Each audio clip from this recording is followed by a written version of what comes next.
The blitz flag is thrown. There's your first down and a lot more for Demaryius Thomas.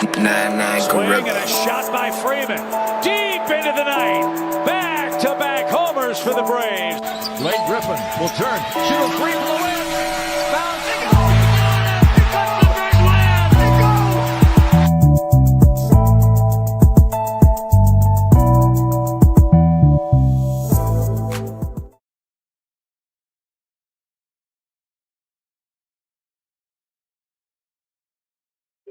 Good evening, good evening, good evening. It's Tuesday. You know what that means. It's time for number one sports podcast in the world. It's time for Sports4U. Live on YouTube. I'm John. Mark's on the way. He'll be remote tonight, so it'll be Nick Freeze. Our man Cody's on vacation, so salute to him. Safe travels to you wherever you're at, my brother. And we're live on your TV screens, on your laptops, on your desktops, on YouTube and X. So hit that subscribe button for Sports4U Podcast on YouTube. Like us on Facebook, X, Instagram, and TikTok at Sports4U Podcast. Of course, follow me at John Watson 0984 on X and Instagram. At and TikTok. Follow Mark on Instagram at Hi Mark 1 on X. Follow Nick on X, Instagram, and TikTok at 99 Gorilla.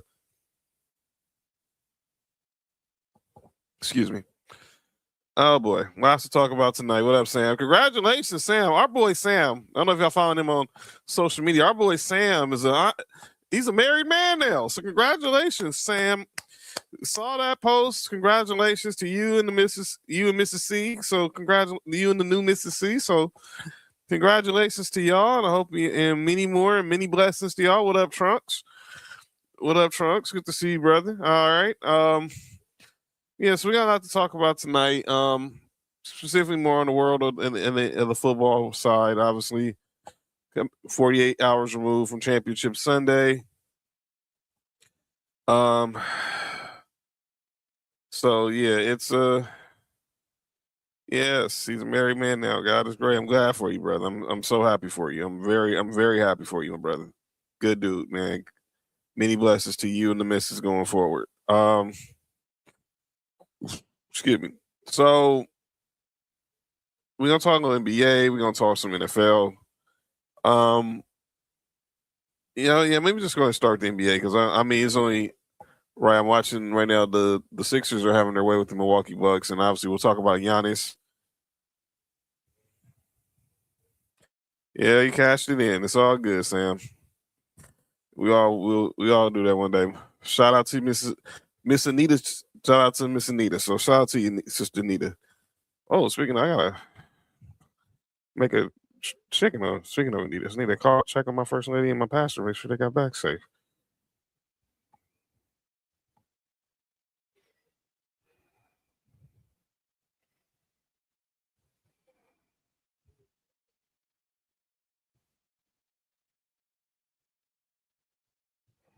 So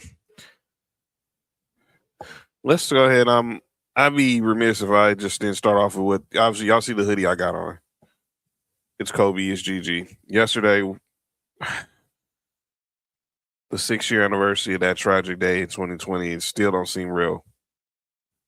That we lost an icon and his daughter with so much promise. That was the last picture we saw of them together at Staples Center the night the Lakers played the Mavs in 2019. That still don't seem real. And as a father of a little girl, it still hits hard. Cause my daughter was 3 when this happened. And I still lose it. I still don't believe it. Yeah, I still don't believe it either, Sam. I always tell the story where I was. I was at church. We was going to our sister church in Long Beach, Golgotha, my pops' church. And I'm sitting on the deacon boards. I normally do every Sunday.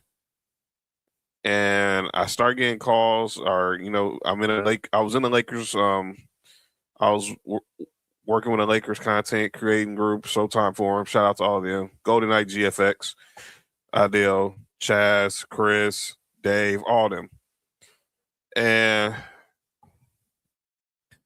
everyone just starts sharing these rumors, start saying all this stuff. I'm like, there's no way. And then group chats start blowing up. So then, what up, Chris? I start getting calls from my family. What up, Christy? I start getting calls from family people who's asking me, and I'm like, who normally call me, who know on Sundays that I'll be at church. So I get calls from my homegirls, cousins, stepsister call me. They all asking me, did Kobe die in a helicopter crash? And I'm like, get the F out, you know? And then I didn't believe it. Then my deacon was sitting across from me, and he texted me in the middle of church. And I'm like, no way. Asking me the same thing. So hold on real quick.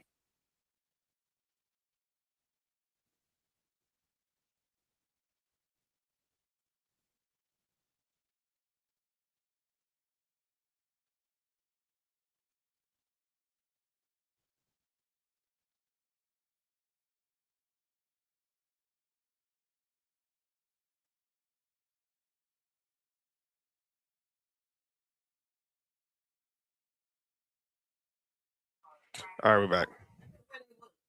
Mark, huh? Who's in there?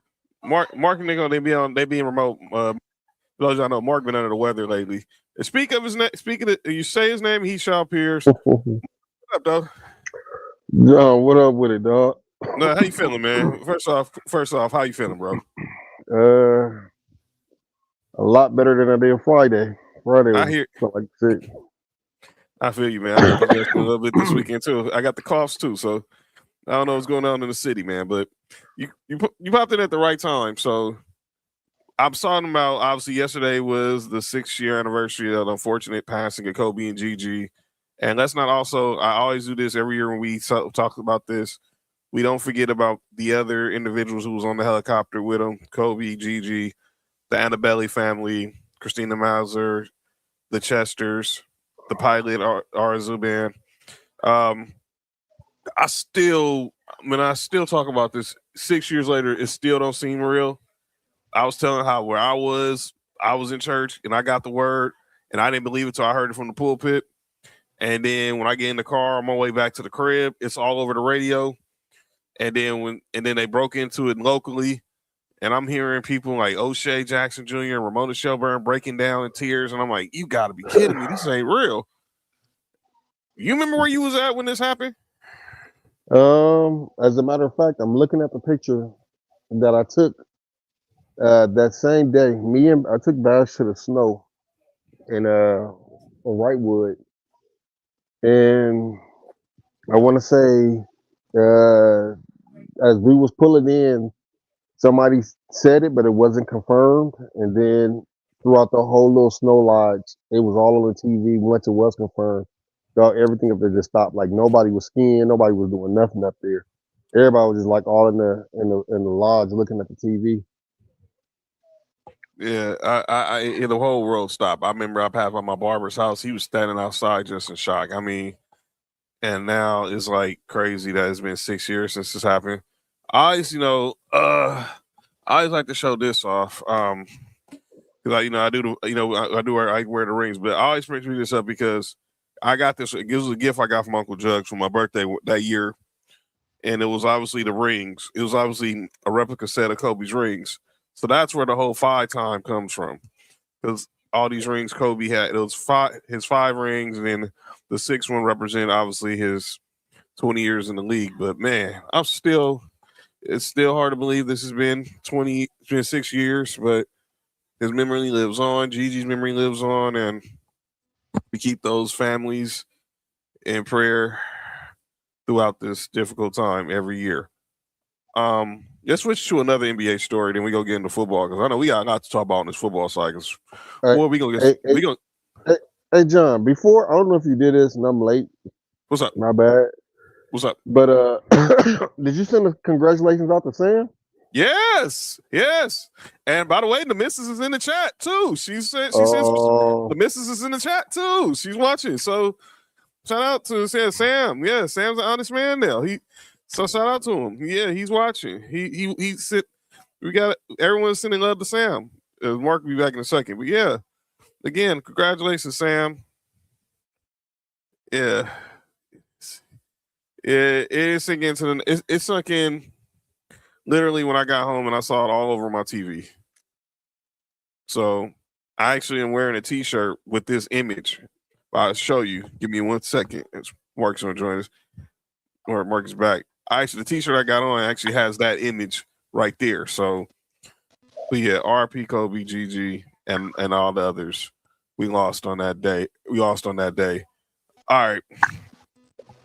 Let's get into some more uplifting. Well, it's not uplifting NBA talk, but that's more serious side, and that's we're about a week away from the trade deadline.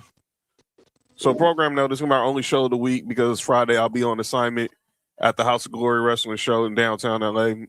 So this is our only show this week, but we got a lot to talk about on this trade deadline stuff. And the name everybody's focusing on, I'm looking at the Bucks and the Sixers game right now. The Sixers just took them to the house. Everybody's keeping an eye on Giannis, but Giannis he strained his calf. They say he strained his calf, so he's going to be on the shelf for 4 to 6 weeks. I personally think he might have. I'm just being hypothetical. I would not be shocked if Giannis Antetokounmpo probably played his last game as a Milwaukee Buck. I agree with that. It's over. I agree with that. It's over. It's time. Now, I don't know who's gonna be in the market for him. Now, obviously, I know everyone brings up the obvious suspects: the Lakers, the Warriors. Obviously, the Knicks were one of the teams. That was the only team that we heard that he really wanted to go to.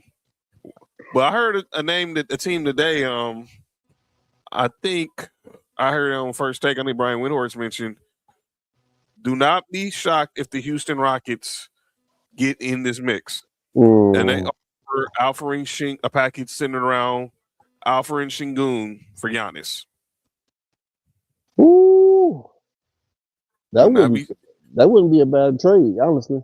If you put Giannis with KD and the Thompson twin, and then I don't think they're getting Fred VanVleet back this season, but he's going to try his hardest to get back sometime before the playoffs. But I doubt it. But you get Giannis, who will be on an expiring deal next year. I think if he doesn't get traded by next week, he's not playing another game this season, and I don't think because the Bucks are in the tank, and I don't think they control their draft pick either this year, so they're pretty screwed. I also heard, I don't know how things get thrown around, but him going to San Antonio to pair up with Wemby. Now you see, if they do that, that whole core that's around him is pretty much gone. So you have to trade Dylan Harper, Stephon Castle, all those guys pretty much for Giannis, or either you try to see if you can center the package around De'Aaron Fox. I would say you can, or because I would do De'Aaron Fox and maybe one of the guards, throw some picks at him. At this point, the pickings is slim enough from what Milwaukee will get. I think if they'd have did this trade in the offseason, they probably would have got more. Maybe even last year they would have got more. But at this point, dog, is you got to take probably the best deal available. Which you still, even if you was to get like a De'Aaron Fox and a Castle and some picks, that's you're getting a good haul for him. But I think the eventually thing they want to keep is or maybe even Stephon Castle, maybe like a Dylan Harper. You get a young and up and coming player, throwing with them. Right. I can see that. Yeah, I think we just keep an eye on that. Obviously, I'm gonna be looking at what the Lakers try to do. I don't think they really as much we can do as far as trade wise. And look, I don't know what wings are really out there, but look, you'll probably start hearing names as we get closer to the deadline, because to me, the NBA trade deadline always feels like Groundhog's Day to me. It's a lot of talk and then nothing really happens. So, but we'll see. We'll see. Well, Because y'all getting Austin Reeves back, so that's like y'all getting a player. yeah, it is. But I guarantee there's still more. I know there's something else out there we can find out there because we need a lot more than Austin Reeves on the wing because our defense is still not the best. I probably so, Trunks. I doubt it too. So we'll see. Did you hear about the Anthony Davis? Supposedly, Dallas is finalizing the deal. Where to? Only play where to though. I know I want to say it was a 3-team trade with Dallas, the Warriors, and Chicago, with Jimmy Butler involved in it. So I don't know. I didn't see everybody who was involved in it. Well, I can see Jimmy Butler now being on the shelf. Mm-hmm. Anything's possible. They want to get off that contract. Yep. Another thing about Giannis, I don't know if you heard this rumor. Henry Abbott from True Hoop, he put it out there that Rich Paul is looking to represent Giannis and bring him to Clutch. I don't know if that's a good or a bad thing for him, but so I mean, I don't know. So Rich Paul has been talking to the Thanasis to represent, because I think obviously Thanasis, Giannis's brother, is represented by Rich Paul, if I'm not mistaken, and then Rich has to be making it. It said he is making the case that he's the guy who can get the star where he wants to go. So if he's trying, I'd be shocked if I know Giannis is a CAA guy. I'd be shocked if he'd be on the move. If Rich Paul just that's a week, man. That's a week. You can change reputation quite quickly, but I think if Rich Paul can get him out of Milwaukee, you'll see him in Clutch. I think he want to get him. I think he want to get him Milwaukee that bad. I do too. I think it's just a matter of, it's not even a matter of if, it's just a matter of when. And I think he'll be gone.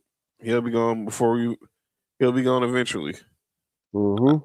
So we'll talk more about the trade deadline next week on who we can see moving, who are some names that'll be on the lookout. But those are some of the top names that you be on the lookout for. Is Giannis. I know there's some people talking about maybe DeMar DeRozan could be on the move, possibly from Sacramento. Could be looking at that. The Pelicans not trading nobody, I think, is just flat out stupid. Yeah.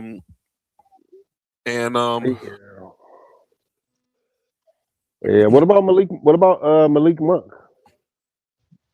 He could be on the move, but I wouldn't want Malik Monk because he don't play no defense. I liked him when he was with the Lakers, but he just don't play no defense. Certified bucket though, but man, he uses a lot. He uses a lot on the defensive end for sure. I got some other people I'm gonna send you after the show. I'm gonna ask you about. All right. Trunk said, you think LeBron makes an announcement tomorrow in Cleveland? No. Yeah. What you want from on the scale, or you want air from? Yeah, or yeah. Okay. All right. So I don't think he's making any announcement. Me personally, LeBron gonna be one of them dudes. I think he's gonna just. Some tells. Look, I still believe he wants to do a retirement tour, but it wouldn't shock me if he pulls. He pulls like the reverse Michael Jordan, where Michael Jordan had "I'm back," where he just says "I'm gone." Yeah. It wouldn't shock me, but I think he's gonna.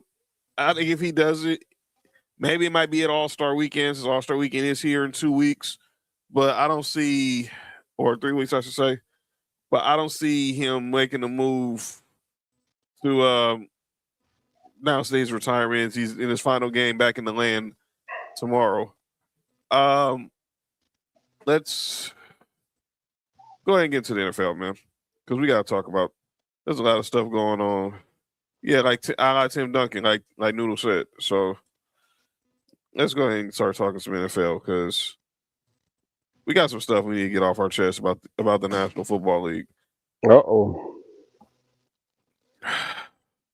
Uh-oh. Well, let me see. You know what? well, First off, John, how you feeling, sir? I feel like crap. Let me be real. I feel like yeah, I hear you, Candace. I told you, Mark. I think the team who would have won the dang Super Bowl was the one. The team on the Super Bowl was the one who played a couple Saturdays ago. I represent the AFC, but no, our quarterback has to go get hurt because he has a pre-existing ankle injury, and I don't know how the heck that happened. I have a couple of ideas that they're not talking about, but yeah, take it. Yes, Noodle, you take the points. You take the points. 100% you take the points, especially with that, especially when you knew what weather like was coming, and you got backup quarterback. Take the points. Take the point. I don't even understand why this is even a discussion. You always take the points. Take the but points. No. Coaches get too cute. This is, but it makes zero sense. But we now know. But let's go ahead and start. Let's start the NFC first because I need to breathe first. The NFC is going to was a good game, NFC Championship game between the Seahawks and the Rams. But yeah, he got Mark fired him for you, Candace. Golly, you can't be that stupid. Wow. From who? Oh. Yeah, I know you're not gonna use it. Oh man. Nah, man. The Rams and the Seahawks was a good game.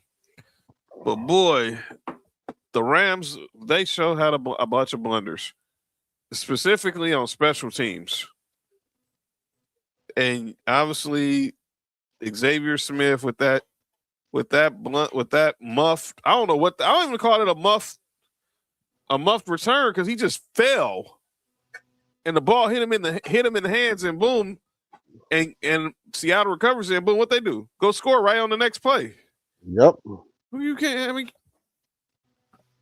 win a game with special teams, but you dang sure can't lose a game on special teams. And that's pretty much what pretty much happened. What pretty much happened. I'm glad the Rams lost. that's hate, Dalton. But shut up, Josh. Anyway. But yeah, that was a good game. And Sam Darnold, look, not only did he become the first, what up, JoJo? You became the first quarterback in that 2018 class to get to the Super Bowl. He became the first USC quarterback to ever play in the Super Bowl. Did not see all the quarterbacks who went there. He's the first. What up, JoJo? Trent said this is really on McVay. Yeah, McVay. Yeah, he had a lot of blunders too. Clock management. The still going, like we were talking about earlier, still going for it on fourth down. When Matthew Stafford was over on third down, that play after obviously he got the scramble, he got the 1 yard, and then they just went pass. I didn't understand it, but I get why you're a Rams hater, Dalton. You still mad at that PI? I understand it. I understand. Roy Dalton is a Saints fan, so I understand. Here comes Josh. Let's go Patriots. Never in life. That total blunder. And Matthew Stafford, look, he did everything. He did everything right, except for get stuff done on third down. And by the way, I got a lot to say about all this Matthew Stafford hate that's just out of nowhere. But we'll say that for calling out names. What went wrong in that game? Like you said, I think the third down, as a team, the third down was the problem. I didn't like that when it was 27-31. I didn't like them not going for the field goal. Right. I always hate that. You take them points. But I mean, you put it in your quarterback's hand and Matthew Stafford. I get it, but I still would have took them points because when you get the ball back, you only down one. You can get the field goal to win. It changes how you approach the thing. Yeah. Yeah, and the defense. That I don't know what happened to the secondary from some of the times when I seen them earlier this year. They didn't look that bad. Against Seattle, they looked atrocious. They looked really bad. So Sam said it. Their cornerbacks are trash. There's no Jalen Ramsey's and Marcus Peters walking through that door like they had years ago. They had guys like Emmanuel Forbes and obviously Kobe Durant on the squad, and they'll tell you their secondary was suspect. Yeah, they front four off the chain. Jared Verse, Kobe Turner, Braden Fisk, those guys, dope. But everything after that is suspect. And special teams, oh my God. It was the first time I think McVay had ever fired a coordinator in the middle of the season. Ever. Well, he should have fired that punt returner in the middle of the game. Yeah, well, clearly he got benched because they went straight to Kyron Williams after that. Well, this is where it's McVay's fault. And when it comes to that, I talk about a special team with Sean McDermott too, but with this special team play is what happened? Is yes, it is. He bobbled one before he lost that one. He shouldn't have came back on the field after he bobbled the first one. You just put in Oxford. You put somebody into the fire. Yeah. But what about let's talk about Seattle. Go ahead. Hey, John, I was saying he shouldn't have came back on the field after he bobbled the first one. So he bobbled one, but he recovered it. Right. After that one, he shouldn't have came back on the field. But if I'm not mistaken, Xavier Smith had these issues all year long. Oh, we'll see. If I'm not, and Sam could tell me, as Candace could say it better because that's their squad. But I think he's had these issues throughout the season. So I understand. So McVay should have been prepared that he was bound to screw up. That he couldn't have bound to screw up. But man, did he screw up on a level that I didn't even think you can just you fall. Like this was like that time when the Packers played the Seahawks and it hit. Oh, was it Brandon Boykin and it kicked they muffed the onside kick and it went right back to Seattle. Yeah. Sam said they would have the number one seed if it wasn't for their corners and the special teams. Because that was that loss. They lost to Seattle because of their corners and special teams. But let's talk about Seattle. They played a good game, and let me say this: maybe I can't relate to this, Mark. Maybe that's what it's like having a number one receiver on your team, huh? Oh shit, I ain't had one of those since. I mean, I can't relate. Yeah. Seeing Jackson Smith and Jigba. Ooh, he was out there going crazy. You got a guy named Bobo out there catching. Jake Bobo from UCLA catching. There were no Zach Charbonnet because he's out with a torn ACL. And then so Kenneth Walker pretty much was the bell cow for the whole game. I know they had another running back in there, but he clearly wasn't. He currently was not really in tune with the offense. And then, but yeah, they took advantage a lot because of the Rams secondary, and Jigba's just dope, man. He's dope. That dude's just dope. I wish my team would. I wish my team could find a wide receiver like that. We better do that in the offseason. I'll wait till we get to the Broncos. But Sam Darnold, man, finally got over the hump and is now playing in the big game. All the stuff this dude went through. playing for the Jets. Carolina.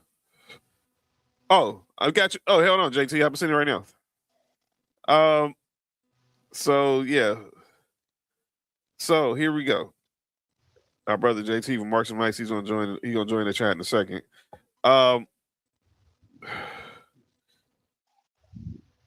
What I was trying to say was Sam Darnold finally is proving that he's finally found himself. Obviously, he's went through everything, and then I still say that year within the 49ers is what finally clicked for him because he was in a stable organization. He got to be around a good head coach like Kyle Shanahan and a good and be in the quarterback room with Brock Purdy and actually sit down and the game and things slowed down for him. He ended up in Minnesota, just thought he was just going to be a backup there, and then J.J. McCarthy gets hurt, and he gets thrust into the field. And now, yeah, how the Vikings feeling? They should have. I said it. They should have just franchised him. Now, if you would have kept him, cool. If not, you got something for him, and just letting him walk for nothing was just bad business. Especially not knowing if J.J. McCarthy would be ready physically and mentally to play for you next year. And clearly he wasn't, both. And joining us now, my man, my brother, Mr. 6'9" himself, the host of the Marks and Mice podcast, representing the 305 by way of Ohio, LFA himself, Mr. JT in the building. JT, what up, though? Waggle on, my good people.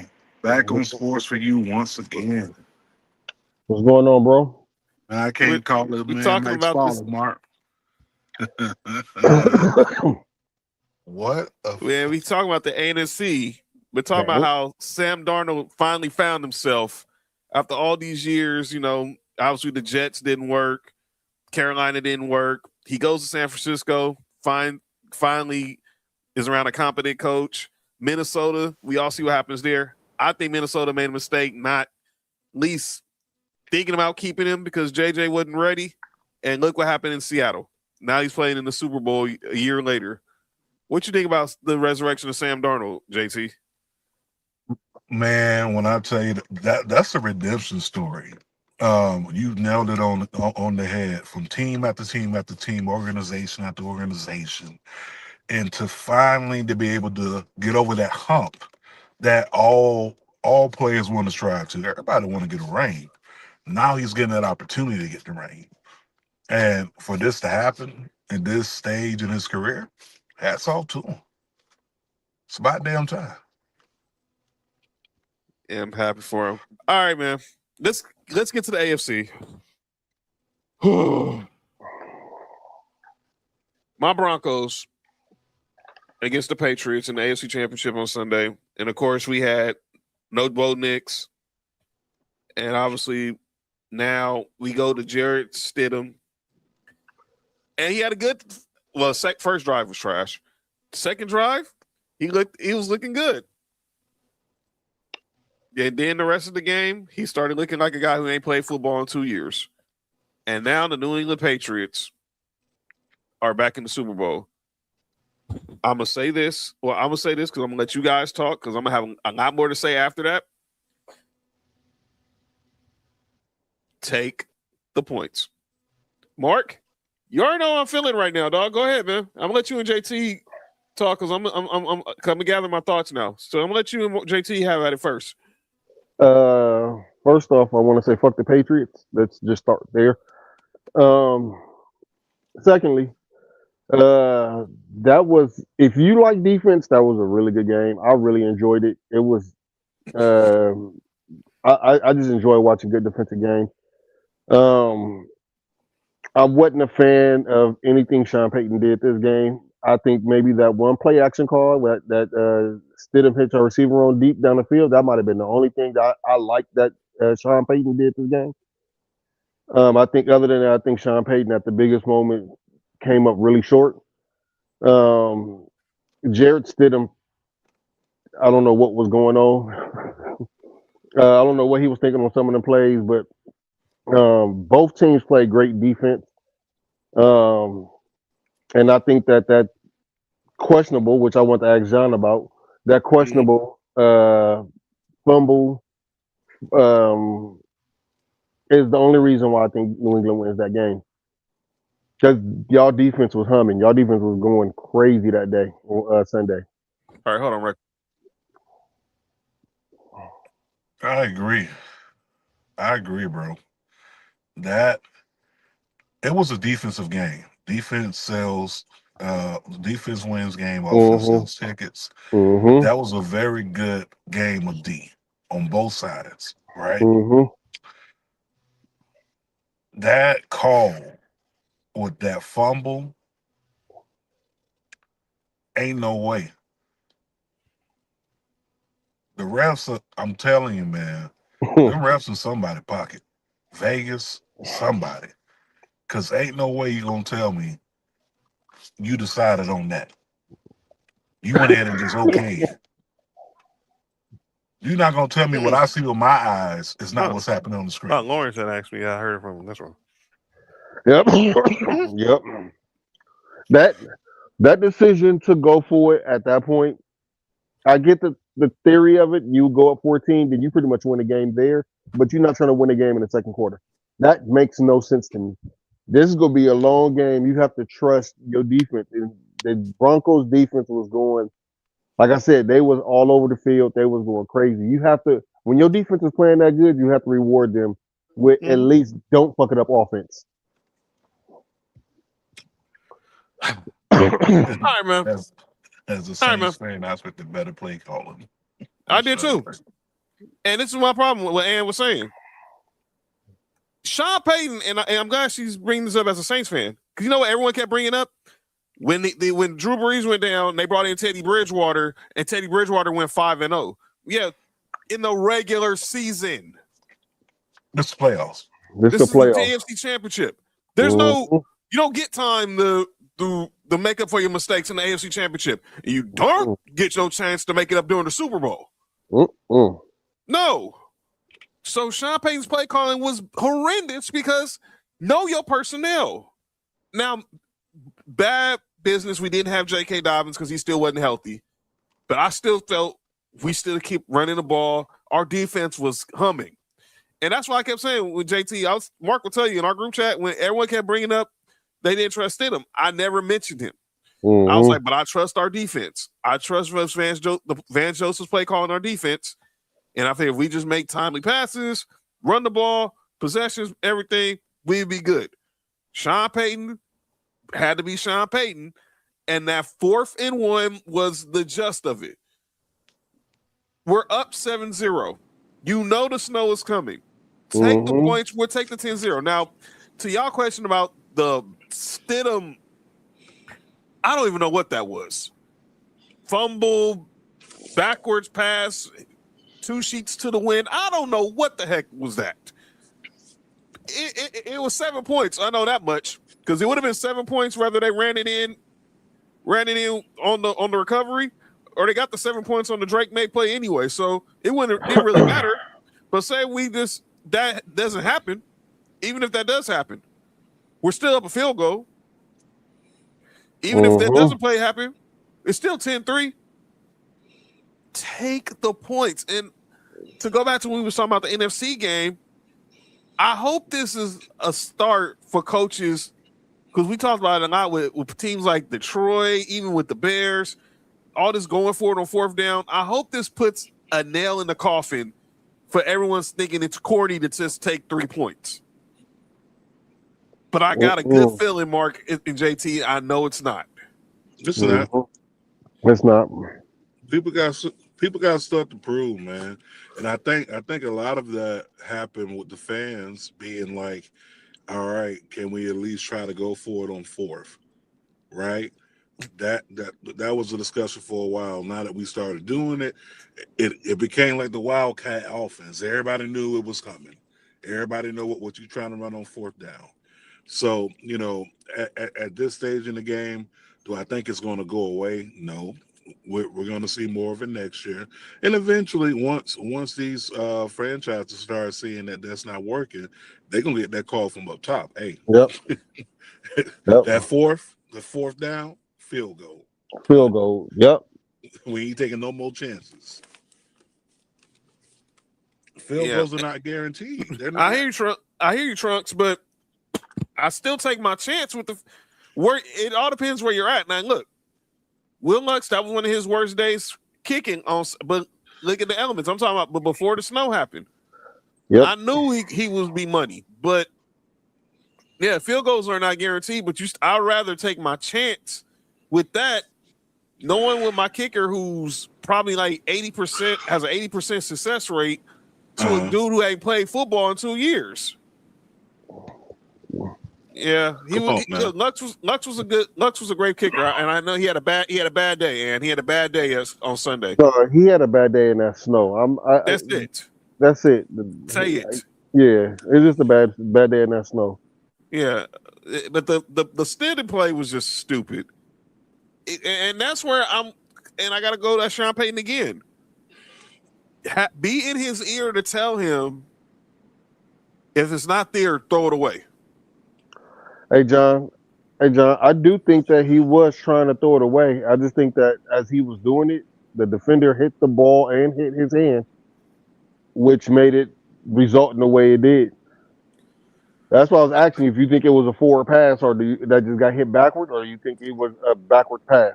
To me, it looked like a fumble. So it looked like a fumble to me personally. So I thought it from off the first instant. I thought it was a fumble. So I was like, when I looked at it, I thought it was a fumble. But joining the conversation, the third of the trio, the one and only Nick Freeze in the building. By the way, that is a diabolical name. That is what it do? Hey, that is diabolical. What? Yo, I don't know what y'all talking about. It says. I don't know what y'all talking about, player. The shenanigans, bro. Like, dude, like, you're not hosting the show with Ray Charles. You know, you're not hosting the show with the visually impaired, right? Wait, my bad, y'all. All right, Nick. JT, what up, fam? What up, man? What it do, man? You already know. Same old, same old. All right, Nick. I done gave my. You probably done heard me saying a lot of my thoughts on what happened on Sunday with the Broncos. Let me get your thoughts on what you think went wrong in the AFC Championship. Y'all done have Bo Nix. Besides that, I'm gonna leave Bo out of this because. And by the way, I got thoughts on that too, but I'm gonna leave Bo out of this. All right, for sure. I think on the offensive side, I think that Sean Payton could have took a little bit more chances outside of the one obvious chance that he shouldn't have took. I don't get why these offensive coordinators refuse to kick field goals and trust their defense, especially when you have a defense as good as yours, Sean. Like, there's probably only one other defense in the league that's better than y'all's, and they already got eliminated. Yeah. Or somebody argued the team that we was playing was just like the team we were playing. Their defense was just that good too. But you were talking about the Texans. Go ahead. But I don't like that because I think these offensive guys. I say it all the time. I say it. I say this every single week. These guys be out coaching themselves. You know, you put your team in a whole different predicament when you go ahead and kick that field goal, and then just going about the game. Trust your defense. As a defensive player, whenever we make a stop, no matter what the hell the reason behind the stop, that fires us up. A missed field goal fires the defense right on up. Yep. A missed field goal can hurt the offense. And especially when you look at it in the long run, of y'all losing. It's a whole different game if that field goal is kicked. It's 10-10, and we going into overtime if we have that field goal. Yes, most definitely. It still doesn't guarantee we win, but it gives us another chance to reset. I mean, John, I'll be honest with you. Y'all could have had a chance to win because not like that. They weren't really doing nothing on the offensive side of the ball. At all. They didn't do nothing. Matter of fact, y'all pretty much helped them out with that damn touchdown. You feel what I'm saying? So it's like I think if they went to overtime, y'all probably would have won. I'm gonna keep it real. So you know, I would take my chances. it's little things. It's little things like that, man. You can't outcoach yourself. That's the number one thing. You got to be the smartest guy in the room all the time. Sometimes shit is black and white. It really you is. got a chance to get points. Just get the damn points, dog. There's especially in a playoff game. I hate fucking analytics. Analytics is the stupidest shit that could ever happen in sports. Yep. It's ruined every sport that people overuse analytics in. It's ruined basketball. It's ruined the decision making in football. It's just it's so dumb. And I was saying this before you logged in, Nick. I was saying it to Mark and JT. I'm hoping, and JT kind of said it. He kind of said it too.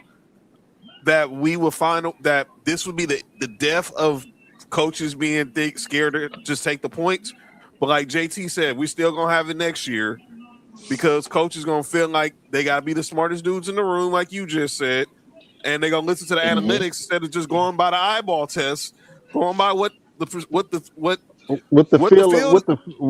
the game is, man. Analytics is taking away what football or what sports really is, man. And anybody who's probably played it, you can understand. You can see why analytics is hated so much. And to go what you're saying, next year it's gonna be teams who actually get those fourth downs that's gonna make it look like it's worth going for it. When it's not like it shouldn't be like that in most cases. Exactly. You're absolutely right. That's just stupid. It's stupid. What up, Nico? Let's go ahead and let's go head over to 123 Cancun, but we're gonna head to Cancun. But from the Patriots' point of view, I really am not impressed. Let me say this: I love Vrabel. I think it was worst kept secret that he was gonna be their head coach. But man, if that offense does not show up in 2 weeks in the Bay Area, it's gonna get ugly. They gonna need something. And look, luckily, God, the weather should be good on Super Bowl Sunday. Man, don't get me started with that. But if they do not, if the Seattle's defense answers the bell first, and they can't respond to that, they're in trouble. Because I guarantee you, McDonald's going to have that defense ready to go, and they're going to be. And if they got the leverage they need, it's all system goes for that offense. Oh no, I'll be at the house. I'll be somewhere watching the game locally. I won't be in Frisco. Nah. Now next year when the Super Bowl is here, I'll be partaking in some of the activities when the Super Bowl is here in LA next year. I was about to say, you got money if you go on to the Super Bowl. Yeah, I'll go to all the NFL experience stuff at the convention center. Take the kid, take the child there and let her run around and get her flag football on and everything. By the way, the Super Bowl next year in LA at SoFi falls on Valentine's Day. How did that happen? But okay. Boy, it's gonna be some high price dates that day, boy. So 60,000, yeah. So they definitely gonna be a high price when they get in Frisco. It all depends on who performing next year if I go anywhere. Well, we know who's performing this year, and it's gonna be up this year with who's performing this year. I don't care what anyone says. I don't care what anyone says. When Benito hits that stage, it is going to be electric.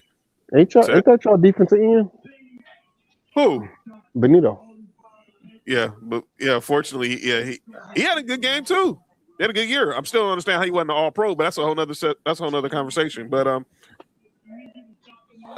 let's go to the what we call 123 Cancun. So what? We'll go to Cancun. And we'll talk about the two teams that got eliminated. And that's the Rams. Hey, Mark, chill out, fam. This dude. You see? Even on the IR, Mark got to bring the shenanigans. But yeah. So the Rams, this is what their offseason looks like. They got $59 million in cap space, 11 picks, which include the Falcons' first-round pick, I might add. They're a hell of a player with that pick, too. They got Rob Havenstein's probably his time with the Rams is probably finally ending. He's probably the longest tenured Ram. Like by the last Ram that was left from when they came over from St. Louis. Cam Curl, Tyler Higbee, his time is probably up.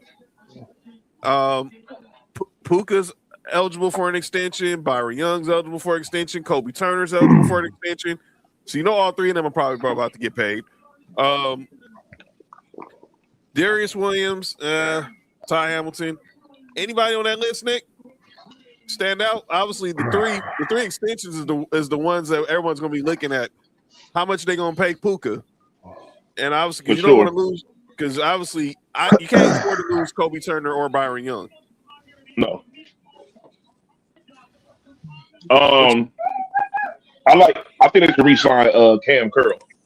He's a very good safety, and I think he brings a lot of physicality to that defense that they that you need, and it's a well balanced because they're pretty much physical at each level, and so I think he's a very good piece, and he covers well enough. He's not the best coverage guy, but he covers well enough. So, but I think the way they use him, you could drop him in the box and everything to add with those with that defensive line and that front seven that they have over there. I think that's a guy that they should keep, and I don't think he's going to be like too expensive either. JT, Puka's. You see what these wide receivers are getting. Yeah, they getting big bread. So is Puka going to be in that category? So Puka probably yes. I know that most of those free agents, they may keep one, if that, because I think they're gonna try to make a move for anyone that's available that's going to help strengthen their defense. I think that first round pick, that's what we really got to watch out for.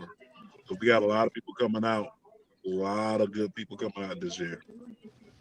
Mm-hmm. But Puka definitely gonna get extended. Cool. I don't know about Turner.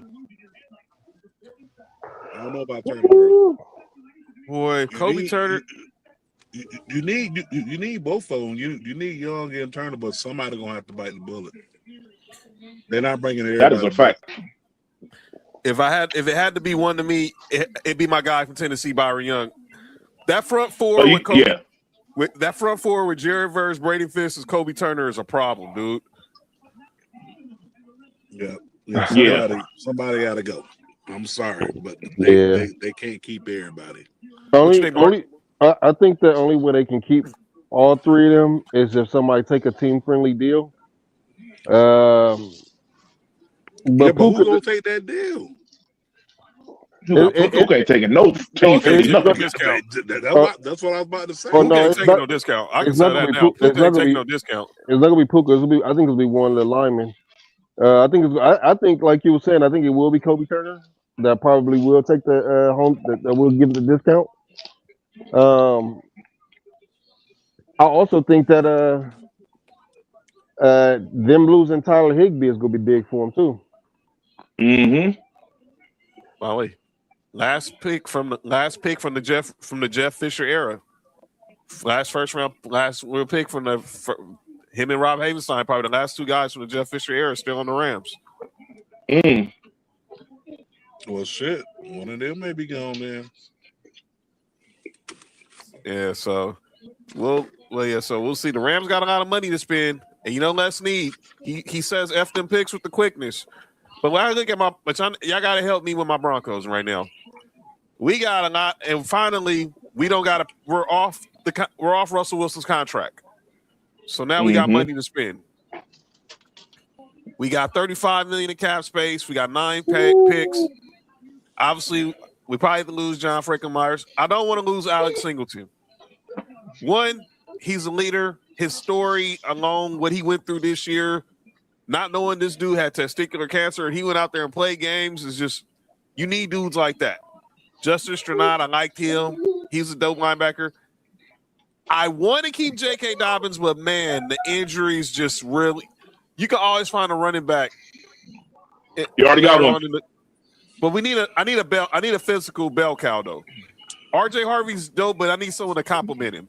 Because McGofflin's cool, but he's more of a change of pace back, and we need at least one who's more of a physical runner. That way, Harvey don't have to be that. He could be a physical runner, but he could still be a change of pace back. Ben Powers, you said McCockey? I said McLaughlin, dude. What's wrong with you? Oh, my bad. Ben Powers, definitely bring him up. Dude is wild, man. Hey, I'm gonna say it. Who? Is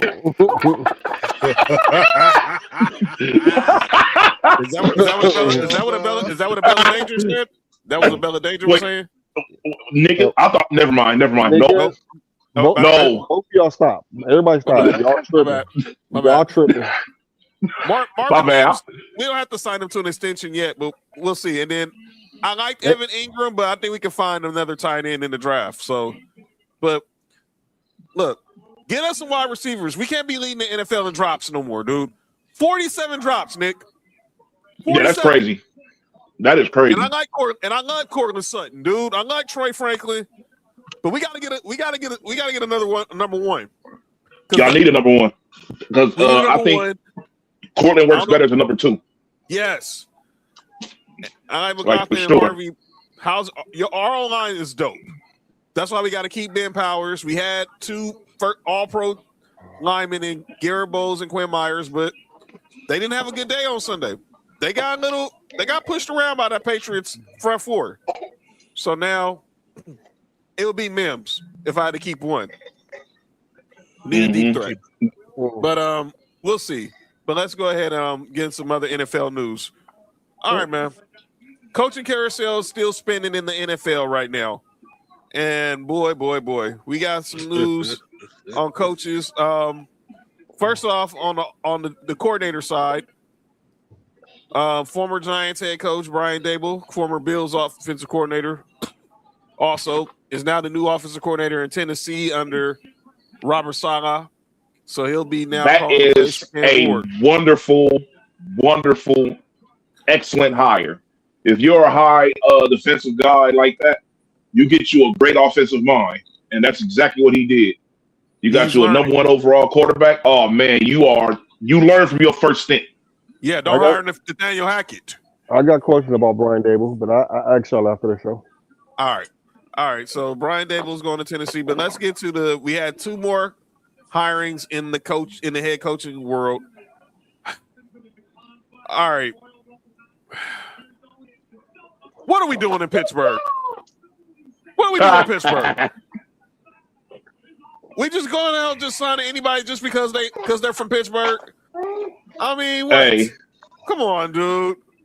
I don't get this hire. This for a historic franchise has only had 3 coaches their entire stint. To hire a guy like him and to not hire a young guy at that is even crazier because they don't fire coaches. So it's like, how long is he really got to be a coach? Every coach they hired was in their mid-30s. Chuck Noll was in his mid-30s. Bill Cowher was 35. Mike Tomlin was 35. Mike McCarthy is 62. Yeah, bro, that's not gonna work. He's not coaching until he's 80, bro. Come on, man. That's I don't know what the hell's going on. He's out there in 2 years.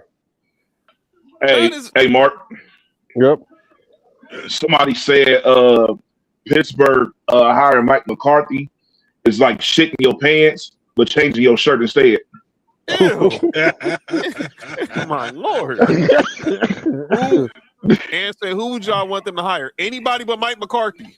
They could have hired Brian Flores. They could have hired Brian Dable. They could have hired. There's plenty of coaches out. Anybody, they could have all the candidates out there. The Kubiak brothers, all those guys who are out there right now. Mike McDaniel, Mike McDaniel, Ryan Anthony Clark. Weaver. Hey, chill out, Yeah, fam. right. Nigga, get the fuck out of here.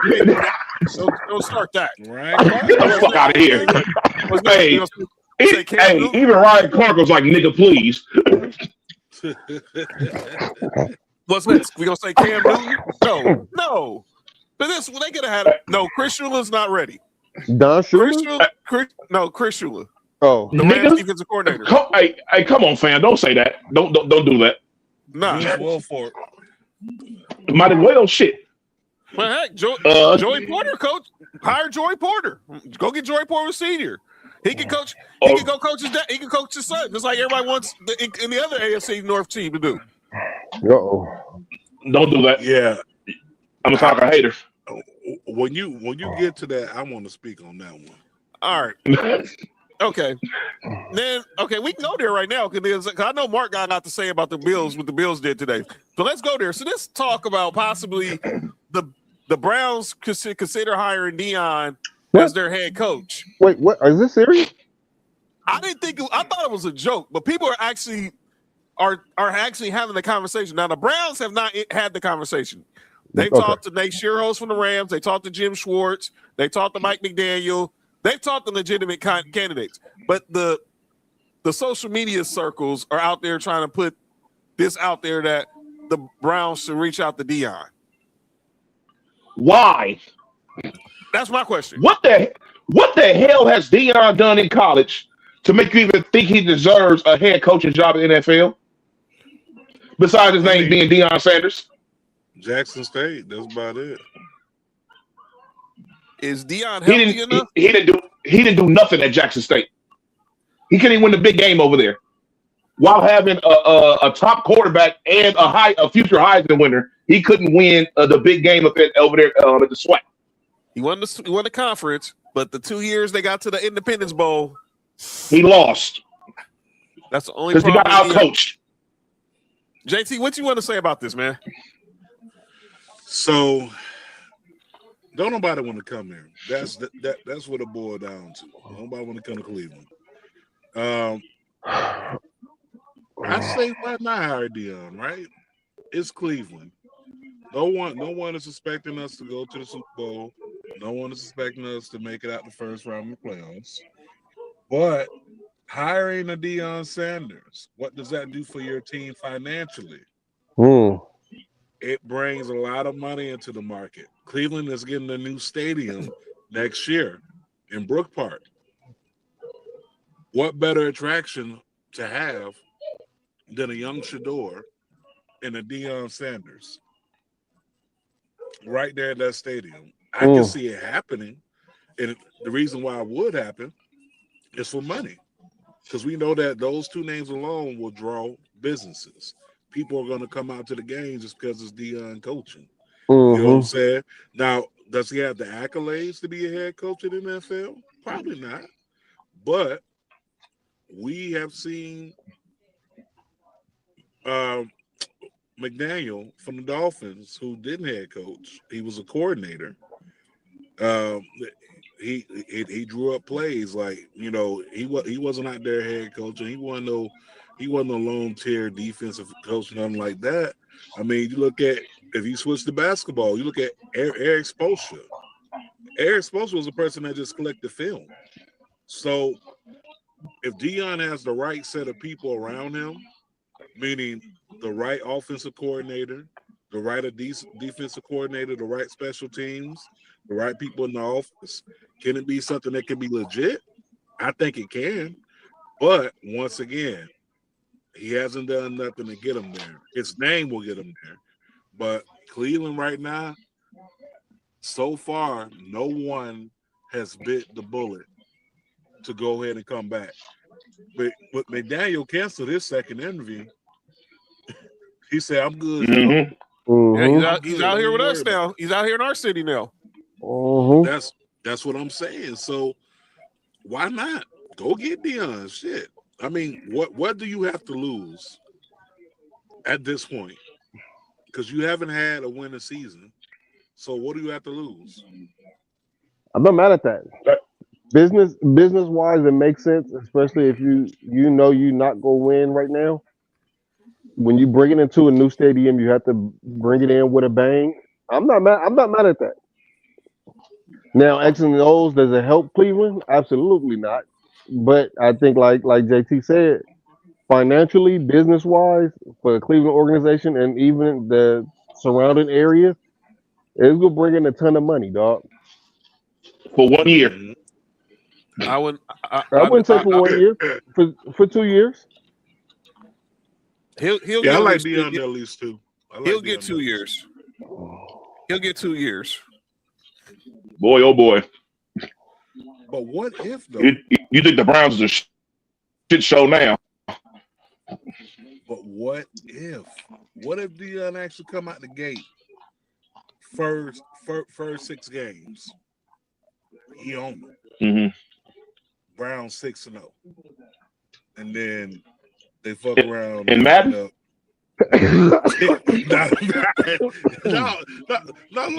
They're serious. Just think about it.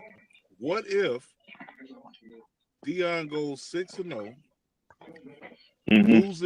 loses 3 consecutives, wins another one? Okay, so now you 7-3. Lose 2, win 2. So now you 12-5. I think it's possible, bro. I don't see them going to the Super Bowl, but I think the way this thing is written, like the script, as people say, if you're looking at storyline wise, because every sport has a storyline now, what better storyline is it than Deion coming to coach his son at the highest level of football and leading him to a playoff run? I can see that's a hell of a Madden story. I can see Jimmy Haslam. I can see Jimmy Haslam pulling some stuff like that. I He's really an idiot. can. Because look, they're still paying Deshaun Watson. So that's why they can't get a coach. You just named it. Everything that we just said right there over the past 5 minutes has shown why nobody wants to look over there. Nobody wants to deal with the Deshaun Watson situation. Nobody wants to deal with the Shedeur Sanders situation. They don't want to deal with the shitty management. They don't want to deal with the goddamn the fans. There is too much that says I don't want to be up over here. Y'all just fired a 2-time coach of the year. What the hell gonna do with me? oh yeah, I went off on that on Friday, Nick. That was part of my calling out names to all these Falcons fans who are upset over the Falcons hiring Kevin Stefanski. I get it. They dumb as hell. Nope, I don't. I get why they want a black coach. I understand all that crap. But let's not. But y'all, you do not use Shedeur Sanders as a crutch to defend y'all Glazing and Deion. Come on, man. Fam. Look. First and foremost, Atlanta. That's what they doing. That's all it is. Look, they mad because Atlanta Falcons fans. Deion on dirty.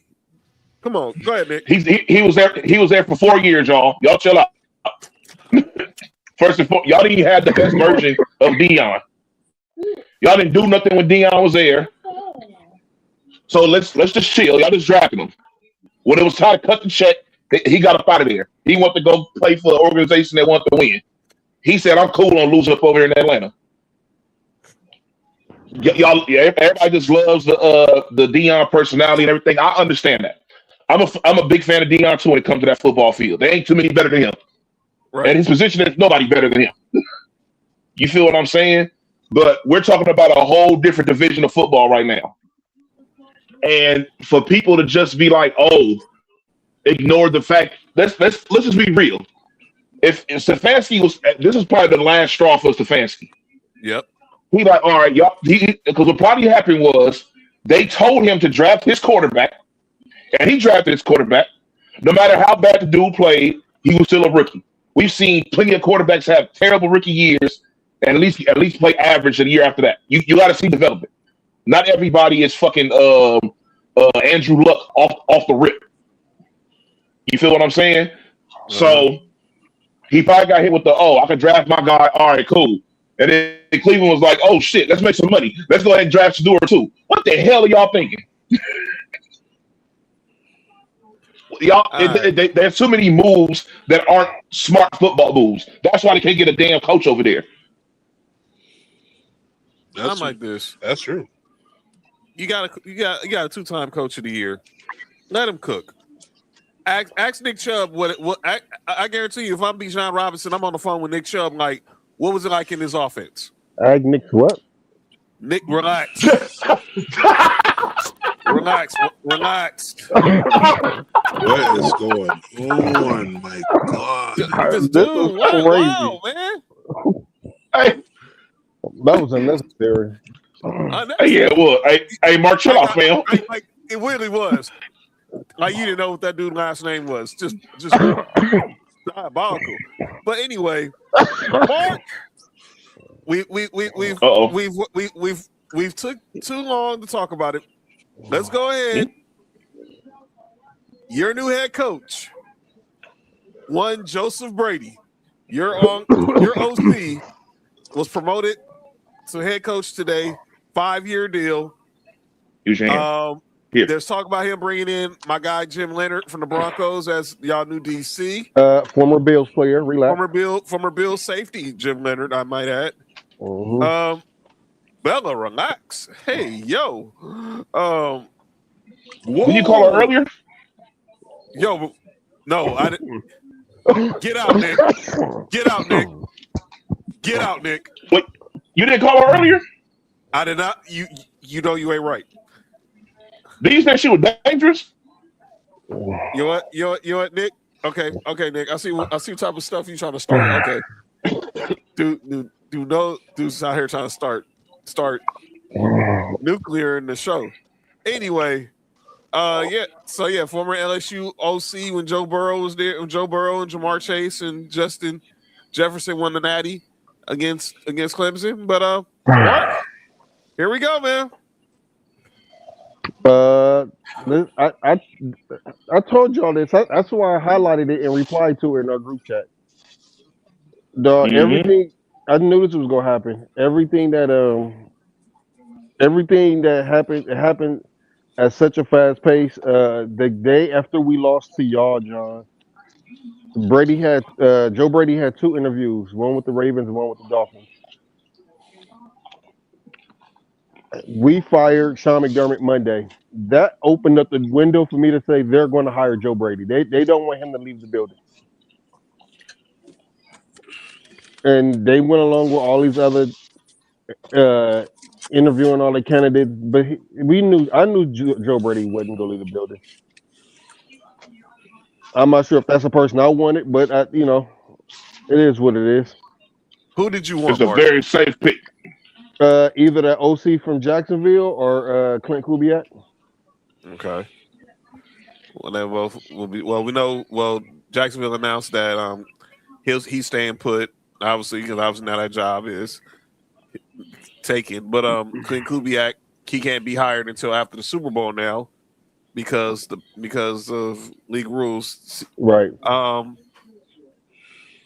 JT, you like this for our boy Mark, man? He obviously he's been through a lot as a Bills fan. And obviously, if you watched our show, he's been very consistent with his praise and criticism of past coach Sean McDermott, and he's always said the defense was an issue. And now they're getting the offensive coach who was calling the plays for Josh Allen. Now the question is he going to be still calling the plays for Josh Allen? You like this for Buffalo? I like this for Buffalo, but here's the thing. You're in a new role. So at this time, you have to find someone that has that same mindset as you, as an offensive coach, or someone that knows it just a little bit better or has a different approach. But it's a good move. I mean, you're keeping it in-house, but once again, it's going to be an uphill battle, right? Because you got to look at what Buffalo's done over the past 3-4 years. They've been contenders. They've been inside that spot. They got a hell of a quarterback. They got a hell of a offensive line. You know what I'm saying? So you just have to really, really see if he can build off of what they've been doing over these past few years and kind of implement some of those factors, not all of them, because obviously some of those factors led them to going to Cancun for the last couple of years. But it's a good move. Is he going to be the one calling for Josh Allen? I don't know. He is. If it's me though, if it's me and I got promoted to head coach, I'm taking that up off me. Like I'm there for like advice, but when it comes down for the offensive play calling, I want someone to do that because I need to focus on the game itself as a head coach, not worry about the offensive plays. I can get my input, but I need me an offensive coordinator. Nick? I see it as a very safe move. Which is what Brandon Beane does.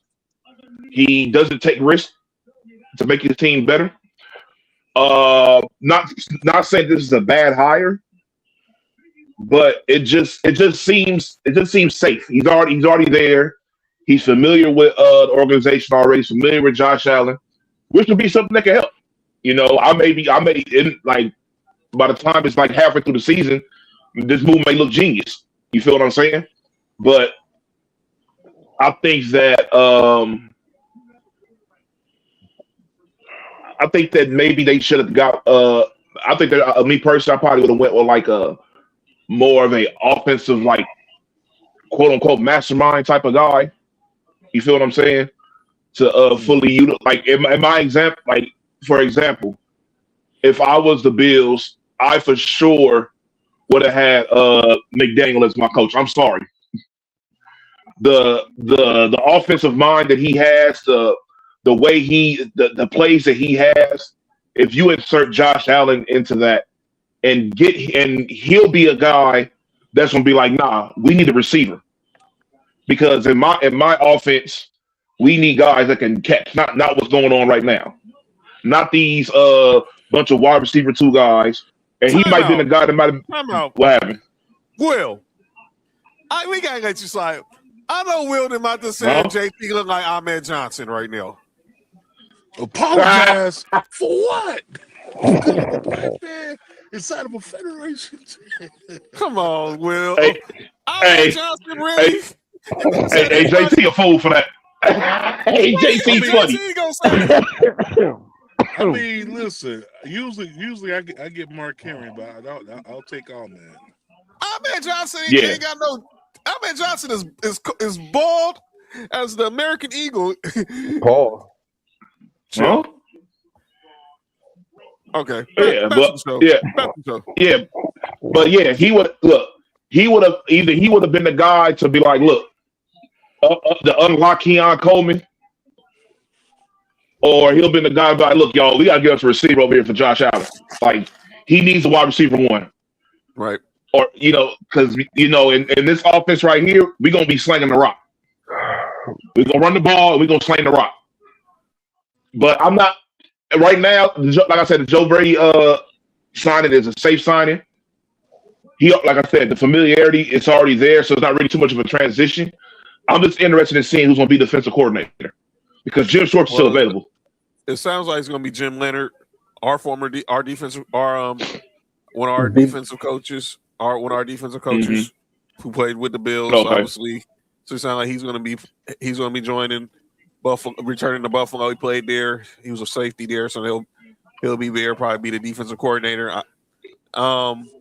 He was the Broncos defensive passing coordinator. Yeah, he's our defensive pass game coordinator. So he's a good guy. So and he knows Buffalo. So obviously, we know Jim Schwartz did interview for the Browns job. So, and there's still other. We'll see where this goes. I mean, it's now this is what Brandon Beane wanted. You got your hire. Like Nick says, a safe hire because you just kept it in house. But now you and Joe Brady are going to be connected the same way Les Snead is connected to Sean McVay, the same way Kyle Shanahan is connected to John Lynch. You're going to be connected to Joe Brady to this hire, and if y'all don't succeed or put some, and I mean succeed, y'all got to at least get to the Super Bowl. Let's see. But we gotta talk. But talking about Super Bowls, this is going to be a precursor into our calling out names. So we're a week away from the NFL honors, and next Tuesday we're going to do our NFL honors picks. But one of the NFL, but next obviously we do the NFL honors special next Thursday. They have the Pro Football Hall of Fame the class is announced. Well, we found out one person who won't be a part of that class. One William J. Belichick will not be a part of that class. So Bill Belichick was up for Hall of Fame induction this year in the coaches category. You need at least 40 votes out of 50 to get into the Pro Football Hall to be eligible for enshrinement. There were at least 11 people who did not. We don't know the exact count, but we know there were at least 11 people who did not vote Bill Belichick for first ballot enshrinement into the Pro Football Hall of Fame. The same year that Robert Kraft is also eligible for enshrinement in the Pro Football Hall of Fame. Bunch of haters. Who's going first? I'm going first. No, I'm going first. Let me lead this. Go ahead, John. If y'all watch Sports4U, me, Mark, and Nick, we've been so critical of the Pro Baseball Hall of Fame. Because what's Mark always said? Imagine the NBA having the Basketball Hall of Fame not having Michael Jordan in it.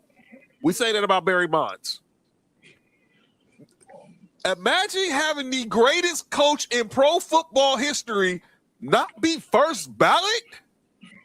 What are we talking about? And don't give me this crap that it was about Spygate, Deflategate, he was a jerk to the media. Oh, well, Parcells didn't get in first ballot, so we can't put Bill in first ballot. I don't want to hear none of that. Time out.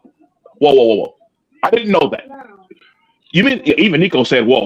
You mean to tell me that Bill Parcells was not first ballot?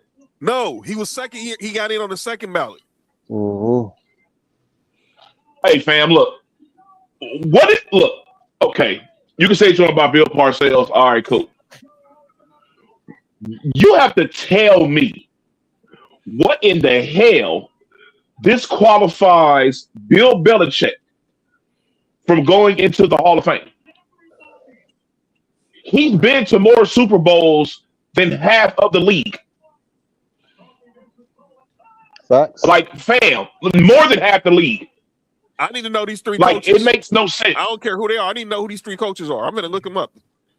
I refuse to believe any. I don't give a damn. Bill Walsh. I love Bill Walsh. We know that. We all love Bill Walsh. But no, one of the greatest offensive coaches ever. But no, Bill Belichick. No, I'm sorry. I refuse to believe. No, there's nothing you can tell me to be like, this is the reason why this guy didn't go to the Hall of Fame. You want to say Spygate, the Deflategate shit? That was for one fucking year. What do I know the rest of them? And said it was Don Shula, Tom Landry, and Chuck Noll. He's better than all of them. They all should have been in the Hall of Fame already, but he's better than all of them. You talking about Don Shula Dolphins? Yeah, Don Shula went in first ballot. Okay, so obviously we know the reason why he didn't get first ballot. It's because he was probably beating a lot of their team's ass over that time that he was coaching. And it's a lot of hating going on. Because if you look at the man record, yes, we could talk about the Spygate, the Deflategate. We can talk about both of those. Both of those are going to be a part of his legacy, whether we like it or he likes it or not. By the way, George Hollis, Lombardi also were first ballot with Landry Noel and Don Shula. Go ahead, JT. I'm about to say Lombardi had to be first ballot. Yeah. But no matter what we look at, the numbers don't lie. He done been to the Super Bowl my whole entire teenage to adult life. I'll be 40 this year. He's been in every Super Bowl since I was 14. Think about that. Since I was 14, he has been in the Super Bowl during those years. Every year did not fail. He was at the Super Bowl at least either every year or every other year. Sorry, man. It was not a long gap of not seeing the Patriots inside the Super Bowl. It got to the point when I was tired of seeing them at the Super Bowl. So that should let you know right then and there that he should be first ballot Hall of Fame. He got Tom Brady. How many rings did Tom get? 6? 7. Total. He got 6. Six with the Patriots, 1 with Tampa. Mm-hmm. 6, 7. One with the Buccaneers, 6 with the Patriots. Come on, man. What are we talking about? Stop it. And 2 as the defensive coordinator with the Giants. I'm about to say he coached the best defensive player of all time. Come on, man. What are we talking about? Go ahead, Mark. This is crazy. Y'all pretty much said everything. Like as a Bills fan, I've seen that up close and personal. It shouldn't have been no first battle. He should have been first battle of fame. No questions asked. What happened, JT? How about that? Mark, you not gonna sit there and act like I can't read your goddamn name, man.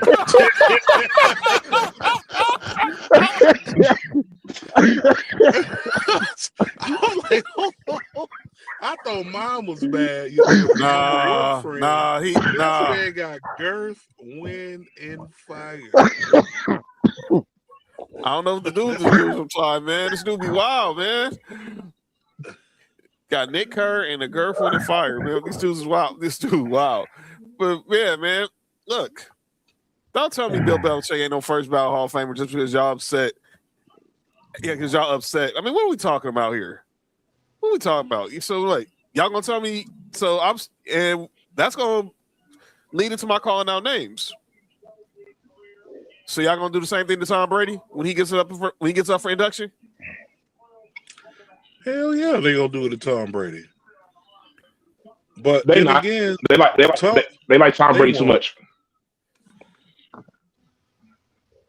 How many players has Belichick already got in the Hall of Fame? He got Richard Seymour in the Hall of Fame.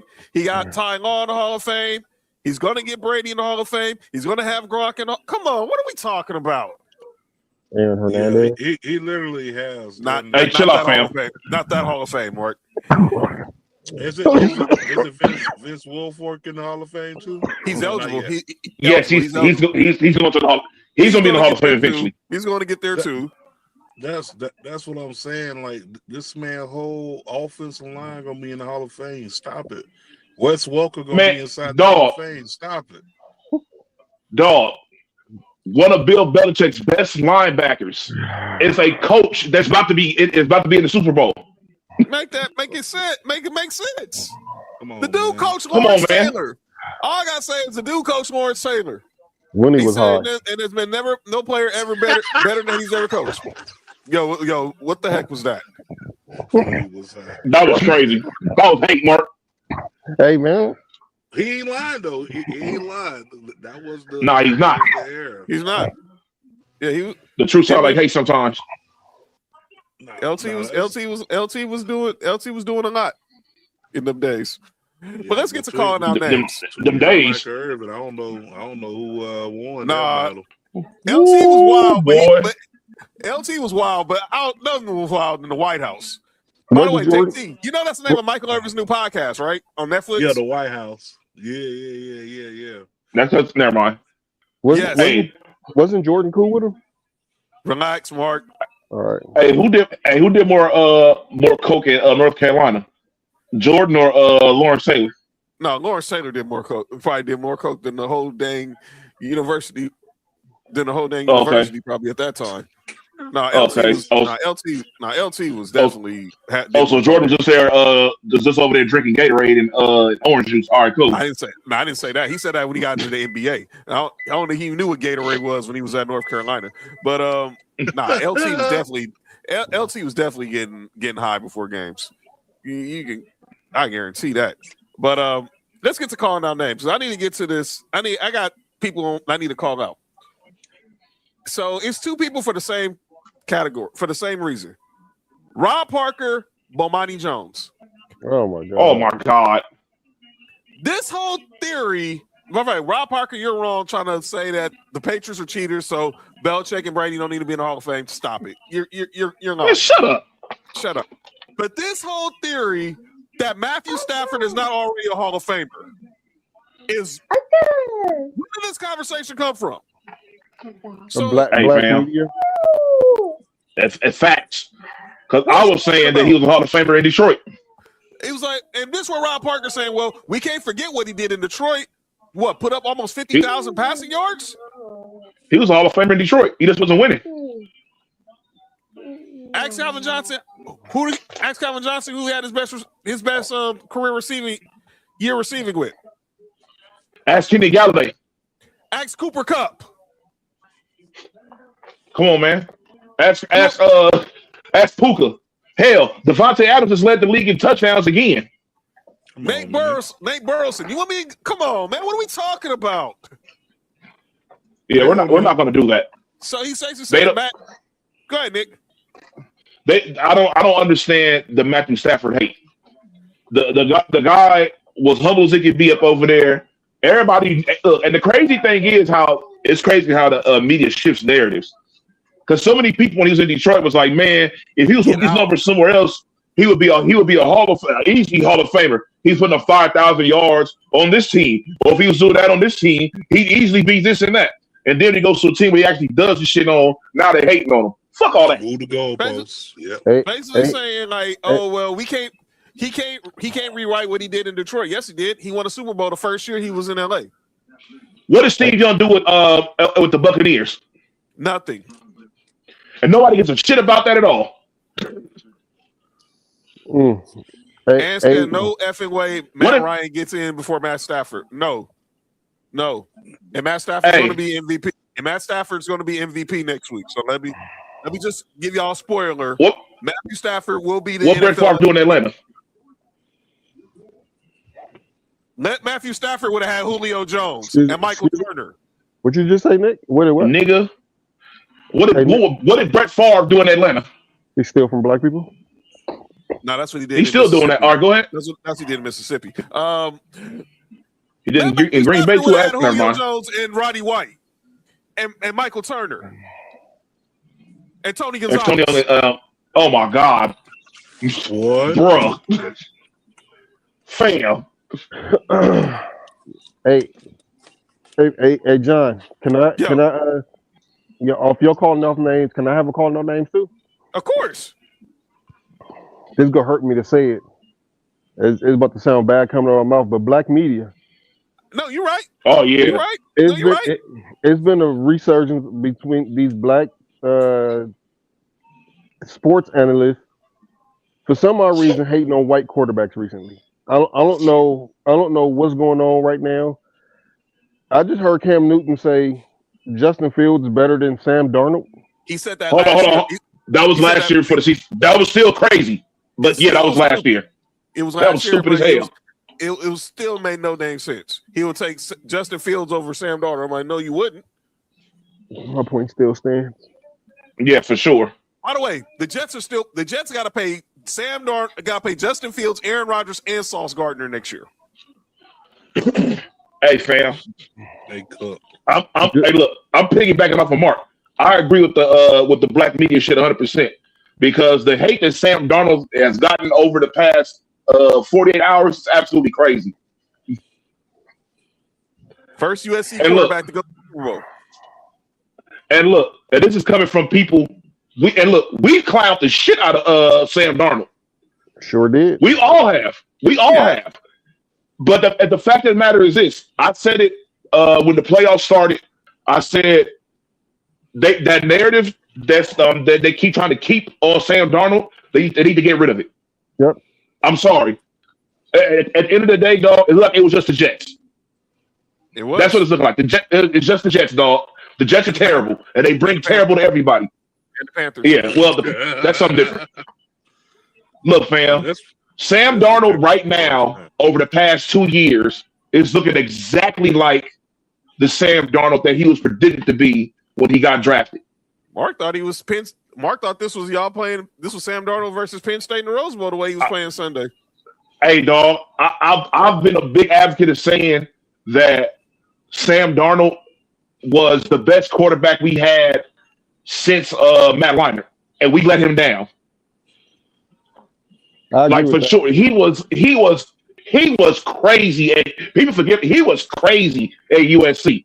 He carried us in a lot of games. Our defense, our defense was trash now. Oh my God. Oh man. Basura. But yeah, it was terrible during that time. Oh man. But yeah, dog, this no negative thing they try to keep on Sam Darnold. If his name was Samuel, it'd be a whole different story. Sammy. Hey, Day. if his name was no, that's close to Sammy Zayn. We ain't doing that. I said Sammy. I was on Sammy Davis, but yeah, you're right. Yeah, that's too close to Sammy Zayn, dog. We're not doing that right now. Yeah. Sam and Davis Arnold. yeah, it's that's what I'm saying. They're both redheads. You're right, Nick. Yeah, that's what I'm saying, dog. Like, I don't. This is crazy. So go ahead, Mark. Oh no, that was it. It's just I don't know what's going on, but it's a lot of hate going on towards some of these quarterbacks, man. I don't get it. Well, I think because everybody wants to. Well, because now it's the. I saw you had an interaction with somebody on Twitter on Sunday when he was talking about Josh Allen and Lamar Jackson. We all know where this is stemming from. We all know where this stems from. This is the Lamar Jackson, Josh Allen debate right now. That's all where this is stemming from. Oh my God! Please don't let me. Nope. And ain't now one of them in the Super Bowl right now, so I'm not even debating. That's what I'm saying. Yeah, damn Ravens fan. But yeah, you're right. All right, JT, anybody you want to call out? Yeah, I want to call out. I definitely want to call out the Browns, the organization as a whole, for not knowing what the hell they want to do, not having a real direction, not hiring a head coach yet, moving the stadium to Brook Park and making a big empty hole downtown. So now downtown got to get new business. Definitely want to call the Browns organization for that. And I want to call out my Dolphins. Oh, boy. Uh-oh. Yeah, my Dolphins. Listen, it was so many different people you could have went ahead and hired for this head coach position. Right? Y'all could have threw the bag to Tom. They could have. They could have threw the bag to anybody. But this is what we end up with. I think my Dolphins are going to end up in the same position they ended up last year. And a matter of fact, I don't even think they make the wild card. I'm just going to keep it a buck. So those they hired Jeff Hafley, who was the defensive coordinator of the Packers, because your new GM, John Scott Sullivan, was the director of pro scouting. Yep. So he just pretty much was like, you know what, I'm gonna go get somebody from Green Bay. So let's try to make us the Green Bay version of the Dolphins. And we'll see how that works. That's kind of dumb. I didn't understand that hire at all. That's not going to work. I don't see it working. And for that, I already know we're going to end up in the same position, probably worse. We may be worse than the Browns next year because you're bringing a whole new style of football to Miami. Not saying that change is bad, but we talking Green Bay. Green Bay ain't really changed nothing in years, bro. Green Bay was using that same playbook that Brett Favre to goddamn Aaron Rodgers, Justin Love, got it now. Yeah. It's the same damn thing. And you're welcome. I don't see how this hire, just because this your homie.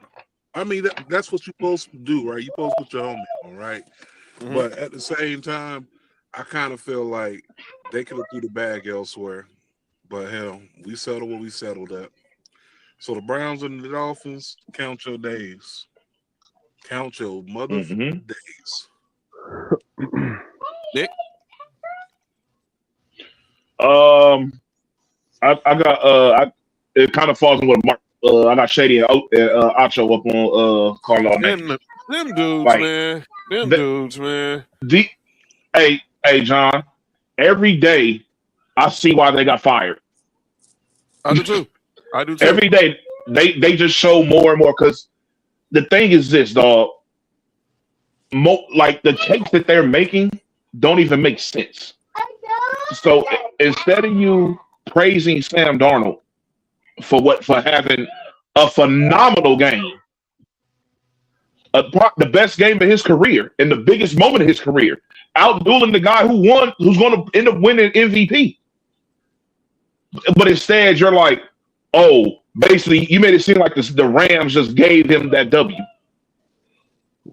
Like, oh, they were only doing this. Oh, they were playing zone. Oh, well, they've been doing that shit all fucking year, and they got them to the damn championship game. So why would they change anything else up?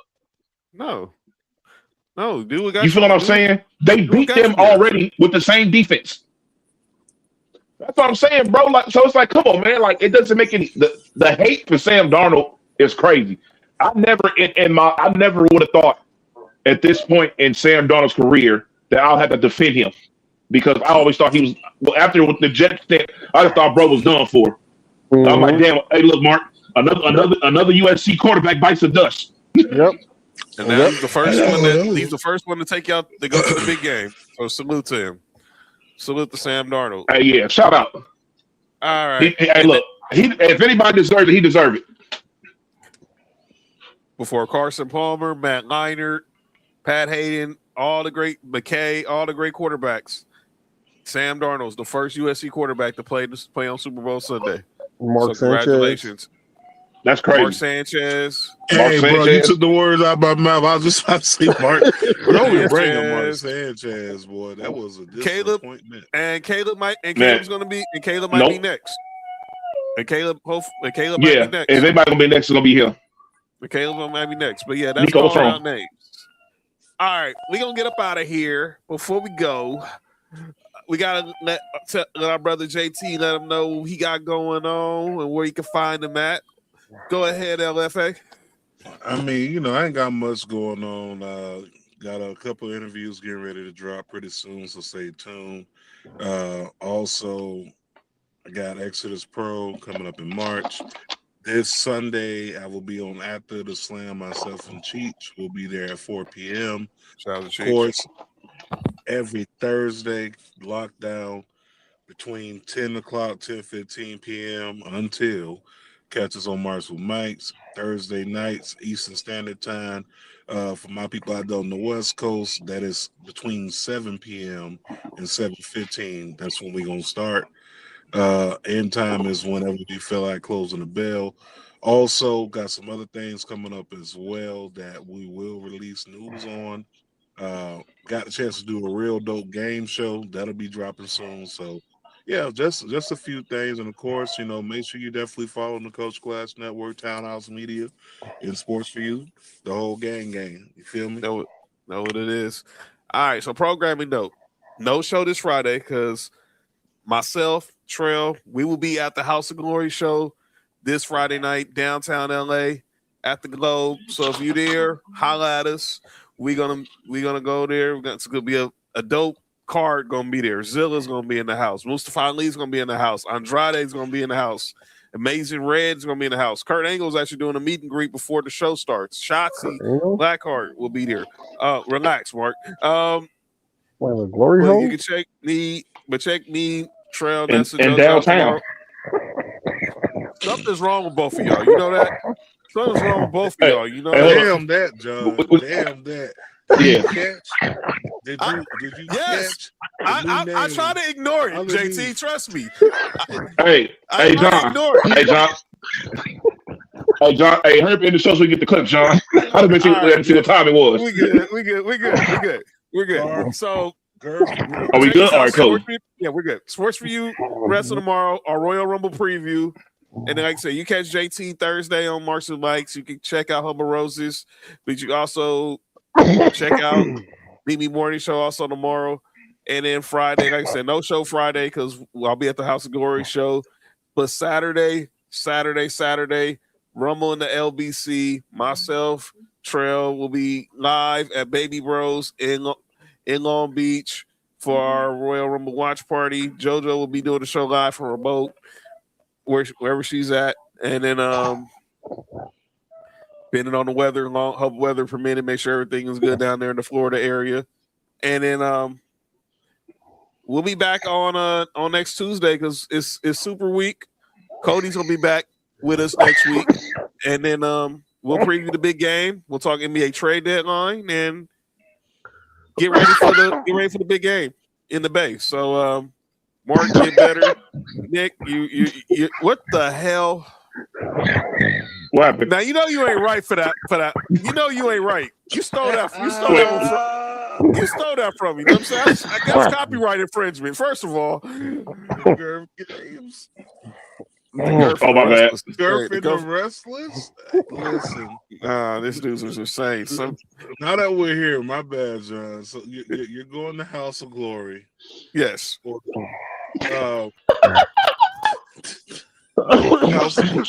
House of Glory. Let me know if you run into Master P. Let's There's a nigga named Master P at the Glory Hole. All right, Nick. We'll get up out of here. Let me know if you run into Master P. All right, for sure. We will see y'all tomorrow. Sports Wrestling, and you'll see the three of us next Tuesday. JT might pull up again next week. You just never know. This has been Sports for You. I'm John. Did Nick say That's Nick. That's Nick. Nah. That's JT. We'll see y'all next week. Peace out, everybody.